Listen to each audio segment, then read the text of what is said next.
to the third chapter. The name of the chapter is business environment. पहले भी ये term मैंने use कर लिया. Now let's study कि exactly business environment होता है. We'll start with the definition. Business environment refers to forces, individuals and institutions which are outside the control of business enterprises but may have impact on its performance. अब कहते हैं जो business environment है ये ऐसी surroundings हैं जिसमें हमारा बिजनेस जो है वो एग्जिस्ट करता है. अब इसमें सारी की सारी फोर्सेस, इंस्टीट्यूशंस आ जाते हैं, सारी की सारी जो है हमारे इंडिविजुअल्स आ जाते हैं. फोर्सेस लाइक हमारे कस्टमर्स क्या हैं, हमारे कॉम्पिटिटर्स कैसे हैं, हमारे इन्वेस्टर्स क्या हैं, सारे के सारे जो गवर्नमेंट इंस्टीट्यूट्स, जो गवर्नमेंट टैक्सेशन पॉलिसीज हैं वो क्या हैं, या गवर्नमेंट की रूल्स एंड रेगुलेशंस में क्या चेंज आ रहा है, ये सारे के सारे जो है हमारे बिजनेस के कंट्रोल में नहीं होते, फिर भी इसका कहीं ना कहीं हमारे बिजनेस के ऊपर इम्पैक्ट पड़ता है. फॉर एग्जाम्पल अगर गवर्नमेंट जो है टैक्सेशन पॉलिसी में थोड़ा भी चेंज लेके आती है तो overall income of the business के ऊपर डेफिनेटली जो है उसका इम्पैक्ट देखने को मिलता है. जैसे डिमोनेटाइजेशन आया उसका सभी बिजनेस को जो है कहीं ना कहीं उसका इम्पैक्ट जो है वो पहुँचा. अब एक टर्म होती है हमारी इन्वायरमेंट स्कैनिंग. इसका मतलब सिंपल है कि अवेयरनेस और अंडरस्टैंडिंग क्रिएट करना अपनी बिजनेस सराउंडिंग्स का, कि हमारे बिजनेस के ऊपर किस चीज़ का जो है इम्पैक्ट पड़ सकता है, या कहाँ से जो है हमारे बिजनेस को थ्रेट है, या कहाँ से जो है अपॉर्चुनिटी जनरेट होती है. क्योंकि जो बिजनेस इन्वायरमेंट है वो कंस्ट्रेंट्स भी लेके आता है और अपॉर्चुनिटी भी लेके आता है. कंस्ट्रेंट्स वो कंडीशंस जो कहीं ना कहीं हमारे बिजनेस को रिस्ट्रिक्ट करती है कुछ करने से. जैसे जीएसटी के चेंजेस आए तो वो सब कुछ जो है आपको टैक्सेशन पॉलिसीज न्यू को जो है फॉलो करना ही पड़ेगा. अपॉर्चुनिटीज़, अब जैसे अब कोविड-19 के टाइम पे जो है लर्निंग इंस्टीट्यूट्स के लिए जो है डेफिनेटली एक अपॉर्चुनिटी जनरेट हो गई कि वो अपनी जो है ऑनलाइन इंटरेक्शन बढ़ा सके with the help of technology. आगे इस टाइम में भी लॉकडाउन में भी जो है इंटरेक्ट कर सके या स्टूडेंट्स को एजुकेशन प्रोवाइड कर सके. तो इन सब चीज़ों को स्टडी करना बहुत ही ज़रूरी है जो हमें बिजनेस एनवायरनमेंट को स्टडी करने से आता है. तो let's start with the characteristics of the features. The first one is the interrelatedness. अब कहते हैं जितने भी फैक्टर्स हैं ये आपस में जो है रिलेट करते हैं. फॉर एग्जांपल अगर हम बात करें आज के टाइम पे सारे जो है फिटनेस फ्रीक हो गए हैं. Everyone wants to look fit. तो उसके लिए जो है जिम का बिजनेस है वो बहुत बढ़ रहा है. अब जिम का बिजनेस बढ़ रहा है तो उसके साथ साथ जो है हेल्थ सेंटर्स हैं, जो हेल्दी डाइट वाले जो सेंटर्स हैं वो सेक्टर जो है इंक्रीज हो रहा है. जूस की शॉप पे जो है अच्छा बिजनेस जो है एक्सपैंड हो रहा है. तो ये इन शॉर्ट जो सारे फैक्टर्स हैं ये कहीं ना कहीं आपस में जो है रिलेट करते हैं. The next is complexity. अब कहते हैं जो बिजनेस एनवायरनमेंट है दिस इज वेरी कॉम्प्लेक्स. ये इसको समझना और इसको एक अच्छे से जो है इम्प्लीमेंट करना अपने बिजनेस ऑर्गेनाइजेशन में is not an easy task. This is very complex. कभी भी कोई भी चेंज आ जाता है जो हमारे कंट्रोल में बिल्कुल नहीं होता. Demonetisation is an example in front of you. GST is an example in front of you. This is very complex. GST के इश्यूज आज भी हमारे कंट्री में है कि लोगों को जीएसटी को कैसे इम्प्लीमेंट करना है उसी की अभी तक नॉलेज नहीं है. उसके बाद है डायनामिक नेचर. अब जो बिजनेस एनवायरनमेंट है दैट इज नॉट स्टैटिक और रिजिड. This is open. ये बहुत ही डायनामिक है, ये बार बार चेंज होती रहती है. That is unpredictable. हम उस चेंज के साथ जो है हमें अपने आप को जो है ढालना पड़ता है अपनी बिजनेस फॉर्म को. फॉर एग्जाम्पल अगर हम बात करें हमारे टाइम में जो है ब्लैक बोर्ड्स होते थे, वाइट बोर्ड भी बाद में आ गए थे when we are in the senior classes. लेकिन आज के टाइम पे जो है डिजिटल बोर्ड का ट्रेंड आ गया है. आप जो है डिजिटली जो है अपनी स्टडीज़ कर रहे हैं, टैबलेट्स यूज़ करते हैं. और अगर अब की बात करें अब तो ऑनलाइन इंट्रैक्शन जो शुरू हो गया. पहले तो फेस टू फेस इंट्रैक्शन होती थी, now it turns to the online interaction. तो जो बिजनेस एनवायरनमेंट है दैट इज़ वेरी डायनामिक. वो चेंज होता रहता है बहुत फास्ट. उसके बाद है uncertainty. As I already use the term business environment is unpredictable. We don't know what is going to happen next. जैसे अगर हम फ्यू वीक्स अगो की बात करें हमें किसी को पता था कि लॉकडाउन हो जाएगा. We were not aware of it. Even we don't know. जो कॉन्टिन्यूसली स्टडी कर रहे थे उन्होंने पहले ही जो है क्वालिटेटिव इंफॉर्मेशन से प्लानिंग करके रखी हुई थी. लेकिन बहुत सारे जो बिजनेस फर्म्स हैं दे आर अनप्लान्ड. एकदम से चेंज आ गया. तो जो बिजनेस एनवायरनमेंट है that is uncertain. This is not in control of the business. Business cannot change the situation. उसके बाद है स्पेसिफिक एंड जनरल फोर्सेस। अब दो तरह की फोर्सेस बिजनेस एनवायरनमेंट में जो है कॉन्स्टिट्यूट करती है। The first is specific force. Specific force simply means all those forces which can directly effect your business. जैसे कस्टमर्स, उनका क्या टेस्ट है, उनकी क्या प्रेफरेंस है, डेफिनेटली मेरे बिजनेस पे इम्पैक्ट करेगी। अगर मैं पैरल का बिजनेस कर रही हूँ, पहले जो है खुली खुली जो है बेल बॉटम का रिवाज होता था, लेकिन आज जो है स्ट्रेट फिट का रिवाज है, तो डेफिनेटली कस्टमर का जैसे टेस्ट चेंज हो रहा है, मुझे उसके अकॉर्डिंग चेंजेस लेके आने पड़ेंगे। Then general forces. General forces are all those forces which are outside the control of the business. For example politics change, politicians change हो जाते हैं, टेक्नोलॉजी चेंज हो जाती है, लीगल लॉ चेंज हो जाते हैं, तो वो सारी फोर्सेस भी जो है बिजनेस एनवायरनमेंट में आती हैं। उसके बाद है हमारा टोटलिटी ऑफ एक्सटर्नल फोर्सेस। आप कहते हैं जो बिजनेस एनवायरनमेंट है, इसमें सारी की सारी एक्सटर्नल फोर्सेस आती है, जिस पे बिजनेस का कोई भी कंट्रोल नहीं है, that is outside the control of the business. For example फिर से रिपीट करते हैं ताकि आपको याद रहे, GST was that in your control? No. अगर हम बात करें अब लॉकडाउन पीरियड की, अब सब कुछ चेंज हो गया है, क्या ये हमारे कंट्रोल में है? लेकिन येस, डेफिनेटली हम अपने बिजनेस में प्रोडक्शन को रोकना पड़ा। वैसे भी अगर प्रोडक्शन करेंगे भी तो डिमांड ही नहीं होगी, तो फिर हमारे उस प्रोडक्शन में फ़ायदा क्या होगा, हमारे सारे रिसोर्सेज भी वेस्ट होंगे। तो ये जो चीज़ें हैं that is not in our control, हम उसको चेंज नहीं कर सकते। उसके बाद है इसमें रिलेटिविटी। अब जो है बिजनेस एनवायरनमेंट रिलेट करता है region to region, country to country, कि हमारा बिजनेस एग्जिस्ट कहाँ पे कर रहा है। अगर मैं पश्चिम बंगाल में रह रही हूँ, दिल्ली में रह रही हूँ, तो दिल्ली के सराउंडिंग्स में बिजनेस को इफेक्ट करेंगी। इंडिया में रह रही हूँ तो इंडिया में करेंगी। फॉर एग्जाम्पल इंडिया में साड़ीज और ट्रेडिशनल ड्रेसेस का बहुत रिवाज है, लेकिन अगर यही चीज़ मैं यूएसए में जाके इम्प्लीमेंट करूँगी तो क्या वो सक्सेसफुल होएगी? Definitely it's not going to work there. Clear? तो ये सारी की सारी जो फोर्सेज है depends upon the environment. Now let's move to other topic that is the importance of business environment. The first is tapping useful resources. अब जो business environment है ये हेल्प करता है एक बिजनेस ऑर्गेनाइजेशन को कि जो डिमांड है, कस्टमर जो डिमांड कर रहा है वो ही हम उनको एज अ आउटपुट दें। अब जैसे पहले अभी जो है मैंने वी शेप का कुर्ता डाला हुआ है, कल को अगर मैं चाहूँगी it should be the collar का ट्रेंड आएगा, तो डेफिनेटली जो मेरा बिजनेस है या जो ब्रांड आई एम वेयरिंग, तो डेफिनेटली आई विल सी कि वो जो है मुझे जो मेरे टेस्ट है, जो मार्केट में ट्रेंड है, उसके अकॉर्डिंग जो है मुझे सप्लाई करें। तो जो बिजनेस एनवायरनमेंट है इसकी स्कैनिंग करके जो है स्कैनिंग रिपोर्ट प्रिपेयर करके एक बिजनेस हाउस को हेल्प करती है कि जो कस्टमर की डिमांड है, उसकी टेस्ट प्रेफरेंसेस हैं, उसके अकॉर्डिंग जो है हम उनको जो है सप्लाई करें अपना product. Then improving performances. Definitely अगर हम अच्छे से अवेयर होंगे कि हमारे इन्वायरमेंट में चल क्या रहा है, क्वालिटेटिव इंफॉर्मेशन कलेक्ट करेंगे, उसके बेसिस पे पहले ही अपने आप को रेडी रखेंगे, तो हमारी डेफिनेटली जो है परफॉर्मेंस इम्प्रूव होएगी।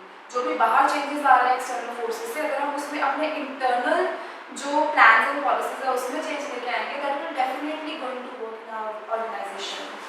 Then coping with the rapid changes.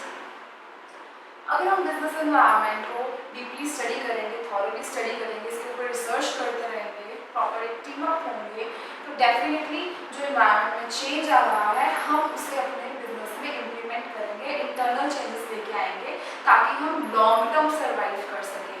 We have to सी कि क्या ट्रेंड चल रहा है। फॉर एग्जाम्पल अगर हम बात करें मारुति कंपनी की, तो मारुति कंपनी में जैसे ही एनालिसिस करा अपने एनवायरनमेंट में कि फॉरेन जो मैन्युफैक्चरिंग फर्म्स है या जो फॉरेन फर्म्स हैं वो जो है ऑटोमोबाइल के सेक्टर में एंटर होने वाली है, तो उन्होंने अपनी जो कार्स है उसकी सप्लाई को बढ़ा दिया और जो प्रोडक्शन है उसको इंक्रीज कर दिया।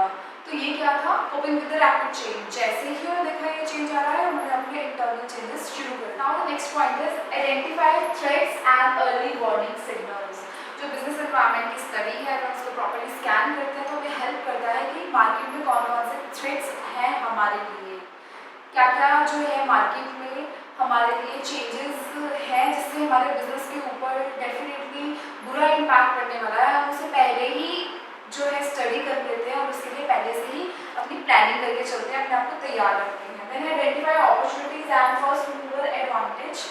मार्केट में थ्रेट्स के साथ साथ हमें अपॉर्चुनिटीज़ भी पता चलती है कि हमारे लिए मार्केट में क्या है। फॉर एग्जाम्पल अगर हम व्हाट्सएप की बात करें, this is the first application of mobile chat, ठीक है। तो आज बहुत सारी और एप्लीकेशन आ गई हैं चैटिंग के लिए, लेकिन फिर भी जो है we are using WhatsApp and now days this is in trend.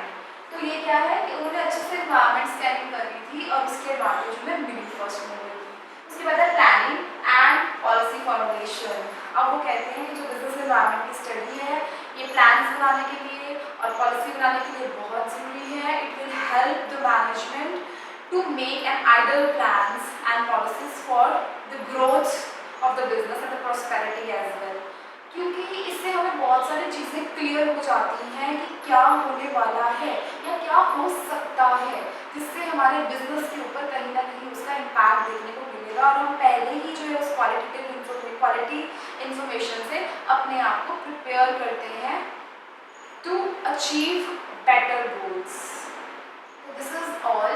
Now we will generate a code to make your learning easy. The first code I have generated here is IC duster. From I, interrelatedness, from C, complexity, from D, dynamic nature, from U, uncertainty, from S, specific internal forces, from T, totality of external forces, from R, relativity, it's here T, I, stop, from I, improving performance, from C, coping with rapid changes, from T, identify threats. From threats I have generated this.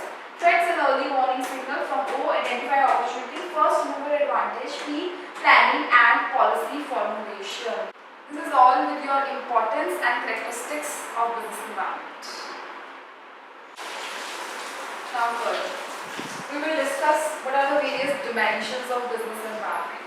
हमने दो तरह के forces करेंगे, specific forces और general forces. ये dimensions जो है सारी general forces को discuss करते हैं कि जो एक बिजनेस एनवायरनमेंट है उसमें कौन कौन से एक्सटर्नल फोर्सेस हैं जिससे हमारे बिजनेस को कहीं ना कहीं इम्पैक्ट और इफेक्ट होता है हमारा बिजनेस, इसको स्टडी करना बहुत ही ज़रूरी है। The first is the social environment.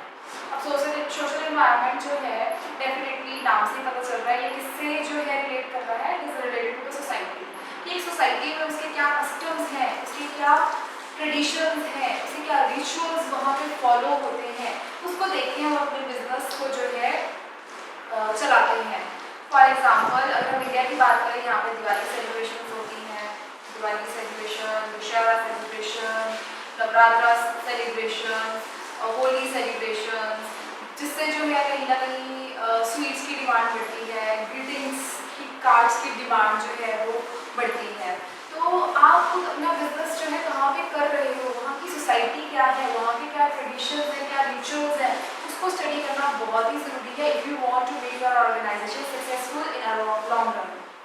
Then है हमारा लीगल एनवायरनमेंट। अब जहाँ पे आपका बिजनेस एग्जिस्ट कर रहा है वहाँ का लॉ ऑफ लैंड क्या है, उसके रूल्स एंड रेगुलेशंस क्या है, उस चीज़ की नॉलेज एक बिजनेस हाउस को होना बहुत ही ज़रूरी है, because they have to obey that law. अगर उससे अगेंस्ट जाएंगे तो डेफिनेटली जो है लीगल एक्शन उनके ऊपर लेगा, जिससे उनकी पब्लिक गुडविल के साथ साथ उनका बिजनेस जो है पूरा का पूरा डाउन चला जाएगा। अब जैसे अगर हम बात करें इंडिया में, तो कंपनीज एक्ट 2013 की नॉलेज होना एक बिजनेस को बहुत ज़रूरी है, MRTP एक्ट की नॉलेज होना ज़रूरी है, कंज्यूमर प्रोटेक्शन एक्ट 1986 की नॉलेज होना ज़रूरी है, एंड सो ऑन। उसके बाद है इकोनॉमिक इन्वायरमेंट। अब इकोनॉमिक जो सभी पढ़ते हैं तो इकोनॉमिक इन्वायरमेंट में वो सारे फोर्सेस और फैक्टर्स आ जाएंगे जो कहीं ना कहीं डायरेक्टली उस कंट्री की इकोनॉमी के ऊपर इम्पैक्ट डालते हैं। For example GDP, income at a national level, per capita income, monetary policy, fiscal policy, ये सब जो है इकोनॉमिक इन्वायरमेंट में आ जाएगा। फॉर एग्जांपल अगर हम बात करें किसी देश की अगर GDP बढ़ेगी तो उसकी डिस्पोजेबल इनकम बढ़ेगी, डिस्पोजेबल इनकम बढ़ेगी तो डेफिनेटली जो है डिमांड बढ़ेगी, डिमांड बढ़ेगी प्रोडक्शन बढ़ेगी।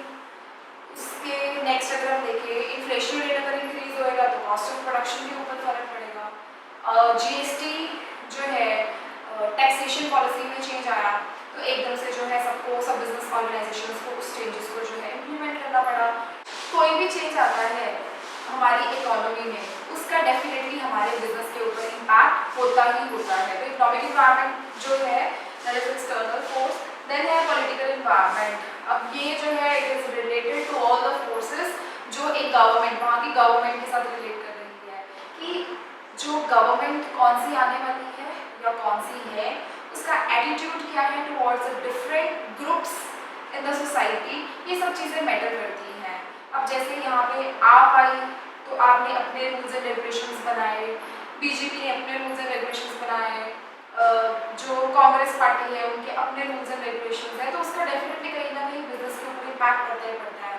अब अगर करंट बात करें तो बीजेपी चल रही है, तो स्किल इंडिया लेके आए, बहुत सारी और बिजनेस अपॉर्चुनिटीज़ को उसने जनरेट करा। उसके बाद जो है स्वच्छ भारत योजना का वो जो है ट्रेंड लेके आए। तो ये बहुत सारी जो चीज़ें हैं इम्पैक्ट करती हैं। जब भी कोई सरकार जो है लॉन्ग टर्म रहती है या स्टेबिलिटी होती है, वो बिजनेस हाउसेस के लिए बहुत यूजफुल होती है, because they can invest in long term project. तो जो है एक पॉलिटिकल इन्वायरमेंट हमारे बिजनेस के ऊपर डेफिनेटली इनडायरेक्टली जो है एक बहुत इम्पैक्ट करता है। देन है टेक्नोलॉजिकल इन्वायरमेंट। एवरीबडी नोज कि टेक्नोलॉजी आज के टाइम पे कितनी इंपॉर्टेंट हो गई है। अगर हम बात करें तो we can learning this new way with the help of technology only. WhatsApp, technology की बात करें तो हर चीज़ हमारे आसपास जो है AC, fan, everything is with technology. तो कहते हैं जो टेक्नोलॉजी में चेंजेस आ रही हैं, जो ट्रेंड में चेंजेस आ रहे हैं, साइंटिफिक इंप्रूवमेंट्स और इनोवेशंस का जो है हमारे बिजनेस के ऊपर कहीं ना कहीं इम्पैक्ट पड़ता है, तो उसको भी स्टडी करना ज़रूरी है। आज के टाइम पे अगर हम बात करें, सारे के सारे जो प्रोडक्ट्स हैं वो ऑनलाइन अवेलेबल ऑलमोस्ट होते हैं। सब चीज़ें चेंज हो गई है। टिकट्स भी जो है वो ऑनलाइन जो है वो बुक करवाते हैं। उसके बाद है कोई भी रिजर्वेशंस करवानी है, होटल्स में रिजर्वेशंस करवानी है, सब कुछ ऑनलाइन अवेलेबल है। इवन अगर बिड भी करनी है, ऑप्शन भी हो रही है, तो वो भी ऑनलाइन प्रोविजन अवेलेबल है। This is what, this is with the help of the technology. पहले के टाइम में ऐसा नहीं होता था। अब हम we want to purchase clothes तो घर पे ही बैठ के हम मिंत्रा ऐप यूज़ करते हैं, उससे क्या होता है हम कंपैरिजन कर लेते हैं डिफरेंट जो कॉम्पिटिटर्स हैं उनके प्राइजेस को, और हमारे लिए जो बेनिफिशियल होता है हम उसको चूज करते हैं। तो these all are the dimensions of business environment which are very important in this chapter, and I have generated the code SLAP. See, sometimes I used to change the sequence according to your book data. Why? Because to make your learning easy. क्योंकि इसका कोई वो sequence तो है नहीं, इसको learn करने के लिए, कोड बनाने के लिए मैंने इसका सीक्वेंस चेंज करा है। जैसे if you will see the books, it will start from economic environment. That is also one and the same thing. I just change the sequence to make your learning comfortable. So here all this about your business environment. We will do one more video. In that we will wind up this chapter. So I hope it is very easy for you to learn this and you understand in a better way. Let's wind up this video here. Stay tuned for the next video. Thank you. Stay home, stay safe.